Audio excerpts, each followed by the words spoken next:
मैं थारे घरे दे गया हूँ ये अपनी दुकान पर है थारो फोन करे पियो मैं वीडियो में फोन मिले को नहीं हो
खेल लो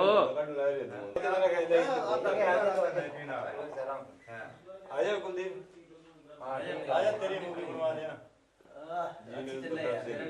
अरे मुझे राशि फोटो आ जाएगी मां कड़ी कड़ी चला काम और की कौन तो लड़ा रही है क्या बिना सुनेगी हां करना मगर और ले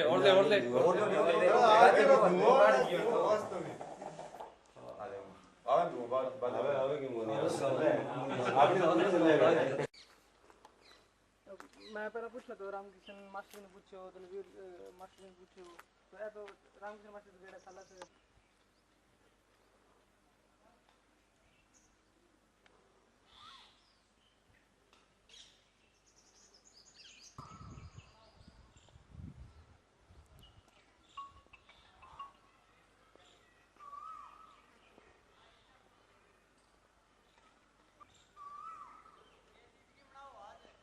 रामगी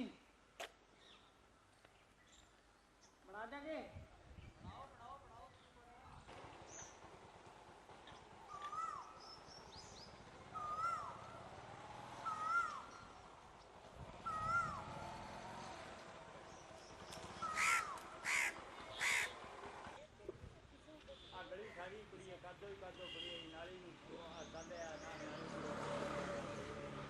अरे कह रहा वो सो किया नहीं कराने लगा तो बड़ा बारा खड़ी हो जाती है जी मां तो या कर दिन मैंने खड़ी के यार अरे रुक जा आवा इना आ ए मंदू इना आ जाओ बेटा तीन दादी पति नहीं एक बुढ़िया थे भी आ जाए पर हां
हेलो।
ले जा ले जा ले जा।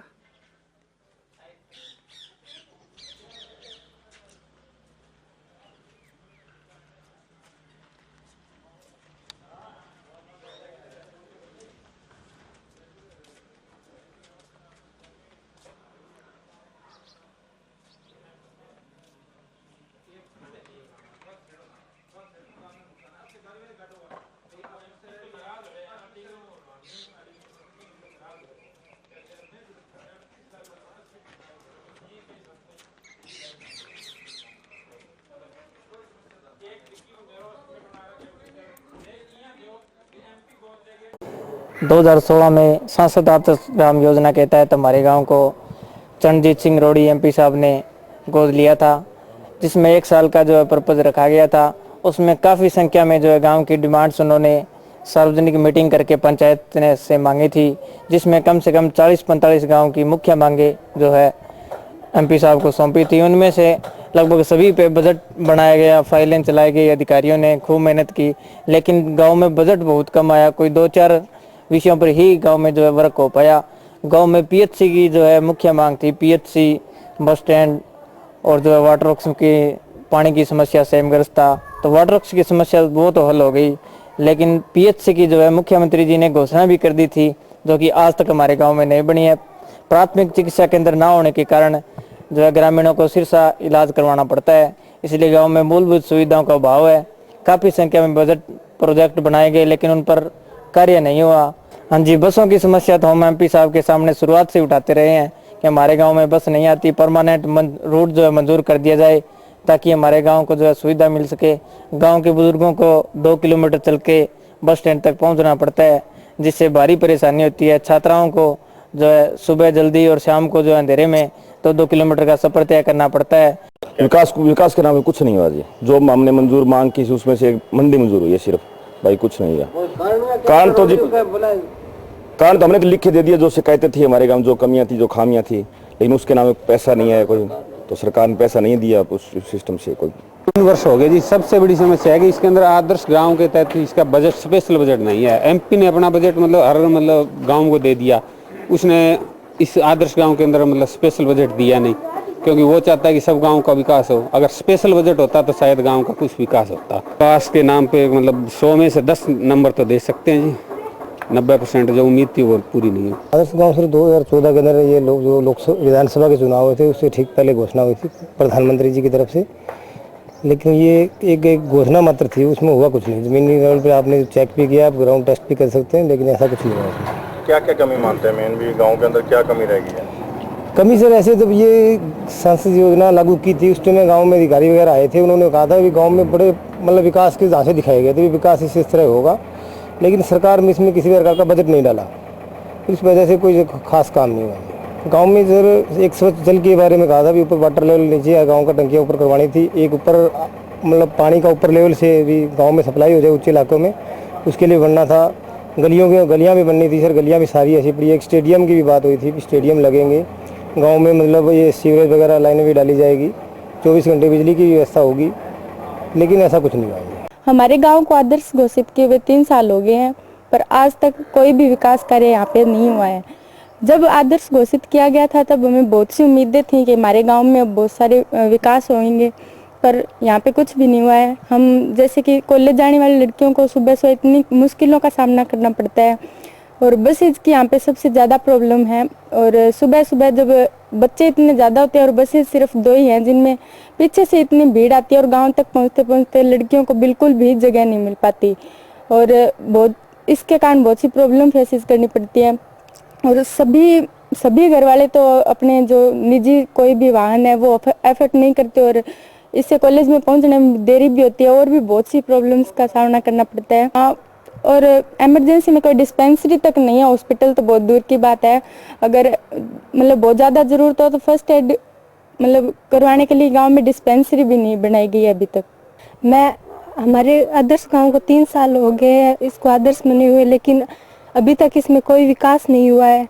यहाँ की स्ट्रीट लाइट भी अभी तक कोई भी काम की नहीं है। जब लड़कियां रात को बाहर निकलती है तो उन्हें कोई भी सुविधा नहीं हो पाती है, वे अकेले बाहर निकल ही नहीं पाती। अंधेरे में गलियां अंधेरे से भरी रहती है, और सड़कें भी पक्की नहीं हुई है अभी तक। सभी सड़कों में बरसात के समय पानी भर जाता है। काम बनया भी काफी है, रह गया भी बहुत है। भी कमी तो एक तो बंस हमारी पर लड्डा बंस को नहीं आया है, बंस मिले भी थोड़ी है। एक हमारे वाटर बॉक्स में थोड़ी कमी है, सड़कों गलियां गांव की बांबी भी कमी है। इन सरकार में हमारा कोई काम कौन नहीं है। हमारे गाँव में जब बारिश हो जाए तो अपना बार बार का खेड़ा है फुल भर जाए, बाकी कोई जीवारी को नहीं। बूढ़ा आदमी आंगन को उठा भरा सरसा दाना पड़ा सबने।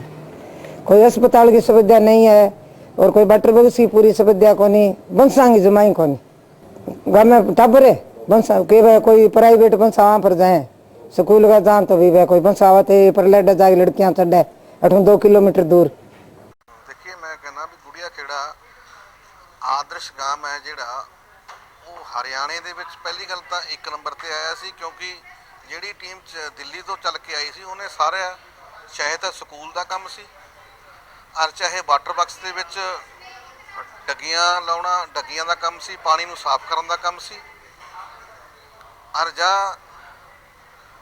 ਜਾਂ ਉੱਥੇ ਸਕੂਲ ਗਰਲ ਸਕੂਲ ਹੈ, ਸੀਨੀਅਰ ਸੈਕੰਡਰੀ ਸਕੂਲ ਹੈ, ਉਹ ਸਕੂਲ ਦਾ ਕੰਮ ਸੀ, ਔਰ ਜਾਂ ਉੱਥੇ ਕੋਈ NGO ਰਾਹੀਂ ਪ੍ਰੋਜੈਕਟ ਲਾਏ ਗਏ, NGO ਰਾਹੀਂ ਉਹਨਾਂ ਦੀ ਕੋਈ ਟ੍ਰੇਨਿੰਗ ਦਿੱਤੀ ਗਈ। ਇਹੋ ਜਿਹੇ ਕੰਮ ਜੋ ਸਰਕਾਰ ਨੇ ਕਰਨ ਵਾਲੇ ਕਰਨੇ ਸੀ ਔਰ ਜੋ ਪ੍ਰਸ਼ਾਸਨ ਨੇ ਕਰਨਾ ਸੀ ਉਹ ਪ੍ਰਸ਼ਾਸਨ ਨੇ ਕੀਤੇ ਨੇ। ਤਾਂ ਮੈਂ ਸਮਝਾਂਗਾ ਵੀ ਜਿੰਨੇ ਕੰਮ ਹੋਣੇ ਚਾਹੀਦੇ ਸੀ ਉਹਨੇ ਨਹੀਂ ਹੋਏ, ਇਹ ਮੈਂ ਵੀ ਸਮਝਦਾ। ਲੇਕਿਨ ਗੁੜੀਆ ਖੇੜਾ ਉਹ ਮੇਰਾ ਆਦਰਸ਼ ਗਾਮ ਹੈ, ਅੱਜ ਤੱਕ ਵੀ ਆਦਰਸ਼ ਚੱਲ ਰਿਹਾ, ਕਿਉਂਕਿ ਪਰਸੋਂ ਹੀ 45 ਲੱਖ ਰੁਪਏ ਦੀ ਰਾਸ਼ੀ ਹੈ ਜਿਹੜੀ ਉਹ ਸਾਡੇ ਜਿਹੜਾ ਕਚਰੇ ਵਾਸਤੇ ਅਸੀਂ ਉਹ ਕੀਤਾ ਸੀ, ਉਹ 45 ਲੱਖ ਰੁਪਈਆ ਕਚਰੇ ਦਾ ਦੋਨੇ ਤਿੰਨੇ ਜੋੜ ਔਰ ਨਾਲੇ ਜੋ ਪਿੰਡ ਦੀਆਂ ਨਾਲੀਆਂ ਉਹਦੇ ਵਾਸਤੇ 45 ਲੱਖ ਰੁਪਏ ਦੀ ਰਾਸ਼ੀ ਪਾਸ ਹੋ ਗਈ। ਸੇਮ ਇਹ ਇਲਾਕਾ ਜਿਹੜਾ ਇਹ ਪੱਟੂ ਸਾਈਡ ਸਾਰਾ ਇਲਾਕਾ ਸੇਮ ਗ੍ਰਸਤ ਹੈ। ਕਮ ਸੇ ਕਮ 30-35 ਪਿੰਡ ਜਿਹੜੇ ਸੇਮ ਨਾਲ ਲਿਪਟੇ ਹੋਏ ਨੇ। ਮੈਂ ਕਹਿੰਦਾ ਜੇ ਸੇਮ ਦਾ ਕੰਮ ਹੈ ਸਰਕਾਰਾਂ ਦਾ ਕੰਮ ਹੁੰਦਾ, ਅਗਰ ਉੱਥੇ ਕੋਈ ਨਾਲਾ ਵਗੈਰਾ ਖੋਦਿਆ ਜਾਵੇ ਜਾਂ ਕੋਈ ਉੱਥੇ ਕਿਸੇ ਤਰੀਕੇ ਨਾਲ ਬੋਰ ਲੱਗ ਕੇ ਉਹਦਾ ਜਿਹੜਾ ਪਾਣੀ ਦਾ ਜਿਹੜੀ ਮਾਤਰਾ ਹੈ ਉਹ ਉੱਪਰ ਆ ਗਈ ਹੈ ਔਰ ਕਿਸੇ ਹਿਸਾਬ ਨਾਲ ਇਸ ਦਾ ਚੋਆ ਹੈ ਨੀਚੇ ਚਲਾ ਜਾਵੇ ਤਾਂ ਕਿ ਕਿਸਾਨ ਬਚ ਸਕਦਾ। ਇਹ ਸਰਕਾਰ ਦਾ ਕੰਮ ਹੈ, ਵੱਡਾ ਪ੍ਰੋਜੈਕਟ ਹੈ। ਇਹਦੇ ਵਾਸਤੇ ਮੈਂ ਪਿਛਲੇ ਗੇੜੇ ਵੀ ਲੋਕ ਸਭਾ ਦੇ ਵਿੱਚ ਕਿਹਾ ਸੀ ਯਾਰ ਮੰਤਰੀ ਹੜ੍ਹਾਂ ਨੂੰ ਮਿਲਿਆ ਸੀ, ਕ੍ਰਿਸ਼ੀ ਮੰਤਰੀ ਨੂੰ ਧਨਖੜ ਜੀ ਨੂੰ, ਵੀ ਕਿਵੇਂ ਨਾ ਕਿਵੇਂ ਕਰਕੇ ਇਹ ਜੋ ਸਾਡਾ ਚੋਪੜਾ ਸਾਈਡ ਆ ਇਹਦੇ ਵਿੱਚ ਕਾਫੀ ਪਿੰਡਾਂ ਵਿੱਚ ਸੇਮ ਹੈ ਤਾਂ ਉਹਨੂੰ ਸੇਮ ਦੂਰ ਕੀਤੀ ਤਾਂ ਕਿ ਕਿਸਾਨ ਬਚ ਜੇ। ਅੱਜ ਕਿਸਾਨ ਦੀ ਹਾਲਤ ਉੱਥੇ ਬਹੁਤ ਮਾੜੀ ਹੈ ਕਿਉਂਕਿ ਬਾਰਿਸ਼ ਜ਼ਿਆਦਾ ਹੋ ਗਈ ਔਰ ਪਹਿਲੇ ਪਾਣੀ ਉੱਥੇ ਜ਼ਿਆਦਾ ਸੀਗਾ। ਤਾਂ ਸਰਕਾਰ ਨੂੰ ਇਹੀ ਕਹਾ ਹੈ ਕਿ ਸਰਕਾਰ ਉੱਥੇ ਕੋਈ ਚੰਗਾ ਪ੍ਰੋਜੈਕਟ ਲਾ ਕੇ ਉਹ ਸੇਮ ਨਾਲੇ ਨੂੰ ਦੂਰ ਕੀਤੀ ਜਾਵੇ। ਦੇਖੋ ਜਦੋਂ ਇਹ ਗਾਮ ਗੋਦ ਲੈਤਾ ਗਿਆ ਸੀ ਉਦੋਂ ਹਰਿਆਣਾ ਰੋਡਵੇਜ ਹੈ ਜਿਹੜੀ GM ਸਾਹਿਬ ਨੇ ਲਾਈ ਸੀ ਉਹ ਸਿੱਧੀ ਕਰ ਲਾਈ ਦਿੱਤੀ ਸੀ। ਤਾਂ ਲੇਕਿਨ ਪ੍ਰਾਈਵੇਟ ਹੈ ਜਿਹੜਾ ਸਾਡੇ ਉਹ ਰੂਟ ਨੇ ਉਹ ਪ੍ਰਾਈਵੇਟ ਪਿੰਡ ਵਿੱਚ ਦੀ ਨਹੀਂ ਹੈ ਲੇਕਿਨ ਸਿੱਧੇ ਆ। ਉਹ ਇਸ ਗੱਲ ਤੋਂ ਡਰਦੇ ਹੈ ਕਿ ਕੱਲ੍ਹ ਨੂੰ ਕੋਈ ਜਵਾਕ ਨੀਚੇ ਆ ਗਿਆ ਤਾਂ ਸਾਡਾ ਜ਼ਿੰਮੇਵਾਰ ਕੌਣ ਆ। ਇਹ ਜ਼ਿੰਮੇਵਾਰੀ ਨਾ ਤਾਂ DC ਸਾਹਿਬ ਨੇ ਲੈਤੀ ਹੈ ਔਰ ਨਾ ਹੀ GM ਸਾਹਿਬ ਨੇ ਲੈਤੀ ਹੈ। ਜਦੋਂ ਕੋਈ ਜ਼ਿੰਮੇਵਾਰੀ ਨਹੀਂ ਲਊਗਾ ਤਾਂ ਉਹ ਬੱਸ ਪ੍ਰਾਈਵੇਟ ਬੱਸ ਵਾਲਾ ਉਹ ਅੰਦਰ ਬੱਸ ਨਹੀਂ ਲੈ ਜਾਊਗਾ ਤਾਂ ਕਿ ਨੁਕਸਾਨ ਹੋ ਜਾਊਗਾ।